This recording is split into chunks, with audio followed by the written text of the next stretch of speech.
आज से करीब 20 साल पहले जब मैंने राजनीति में कदम रखा था और अलीगढ़ मुस्लिम यूनिवर्सिटी का छात्र संघ का चुनाव लड़ा था, तो मैंने कभी नहीं सोचा था कि राजनीति में इतनी कठिनाइयां आएंगी, इतनी मुसीबतें आएंगी और सच के रास्ते पर चलना इतना मुश्किल होगा। आज मुझे इस चीज का एहसास हो रहा है कि सच के रास्ते पर चलना कितना मुश्किल है। मैं जिन हालातों में राजनीति कर रहा हूं, मैं ही जानता हूं। मैं जनता की समस्याएं उठाता हूं, अधिकारियों के खिलाफ बोलता हूं, सरकार के खिलाफ बोलता हूं, मौजूदा जो रूलिंग पार्टी है भारतीय जनता पार्टी, उसके खिलाफ बोलता हूं, उनके नेताओं के खिलाफ बोलता हूं, जिसकी वजह से अक्सर मुझे धमकियां आती रहती हैं। अब तो हद हो गई है धमकियों की और मुझे डराने की। आपको याद होगा कि 2022 में जब पटियाली विधायक का इलेक्शन हमने लड़ाया था, तो काउंटिंग में मजबूती और चट्टान की तरह मैं खड़ा रहा।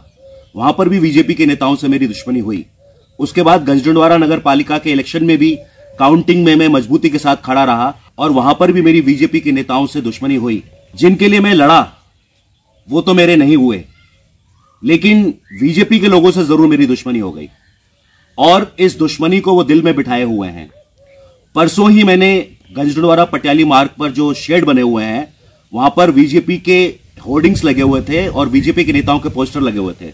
इस पर मैंने आपत्ति की और आपत्ति करने के बाद चुनाव आयोग ने एक्शन लिया और उस यात्री शेड को चुनाव आयोग ने ढकवा दिया। अब मुझे मेरे शुभचिंतकों ने बताया है कि बीजेपी आपके खिलाफ साजिश रच रही है। यह साजिश क्या हो सकती है? यह साजिश है कि मुझे झूठे और फर्जी केसों में फंसाकर जेल में डाला जाए। दूसरी साजिश यह हो सकती है कि मेरी हत्या भी हो सकती है। मुझे ट्रक के नीचे कुचलकर या किसी भी तरह से मारा जा सकता है। तो अगर मैं मर जाऊं कल जाकर, तो मैं ये जनता से बात कर रहा हूं, तो जनता ये समझ ले कि मैं नेचुरल मौत नहीं मरा हूं, मुझे मारा गया है। और चाहे मुझे जेल में डालकर झूठे केसों में फंसाया जाए या मेरी हत्या करवा दी जाए, इन दोनों ही केसेस में मर गया तो कोई बात नहीं, लेकिन जिंदा रहा तो मैं जनता की आवाज इसी तरह से उठाता रहूंगा। ना मैं बीजेपी से डरने वाला हूं और ना मैं सरकार से डरने वाला हूं, क्योंकि भारत के संविधान ने मुझे अधिकार दिया है कि मैं सवाल उठा सकूं, सरकार से भी सवाल पूछ सकूं और किसी राजनीतिक दल से भी सवाल पूछ सकूं। यह मेरा लोकतांत्रिक अधिकार है, यह मेरा संवैधानिक अधिकार है। मैं जनता की लड़ाई लड़ता रहूंगा और यदि मुझे जेल में डाल दिया गया झूठे और फर्जी केसों में, तो मैं वो भी केस लड़ूंगा और जमानत करा के बाहर आ जाऊंगा, फिर भी जनता की लड़ाई लड़ूंगा। लेकिन अगर मैं मर भी गया तो एक अब्दुल हफीज गांधी को आप मार दोगे, इसके बाद 1000 अब्दुल हफीज गांधी पैदा हो जाएंगे जो सरकार से सवाल उठाएंगे और जनता की समस्याओं को उठाएंगे। आप कितने अब्दुल हफीज गांधी को मारोगे? मैं डरने वाला नहीं हूं किसी भी तरह से बीजेपी के नेताओं से और ना ही सरकार से। ना ही मैं झूठे सच्चे केसों से डरता हूं और ना ही मैं मरने से डरता हूं।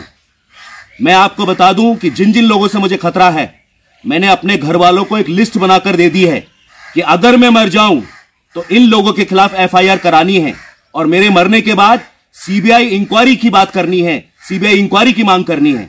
तो मैं जनता को बता देना चाहता हूं कि मैं हर खतरा राजनीति के अंदर उठा रहा हूं और आगे उठाता रहूंगा। मैं किसी से डरने वाला नहीं हूं, ना ही मैं सरकार से डरने वाला हूं और ना ही मैं बीजेपी के नेताओं से डरने वाला हूं। मैं जनता की आवाज इसी तरह से उठाता रहूंगा।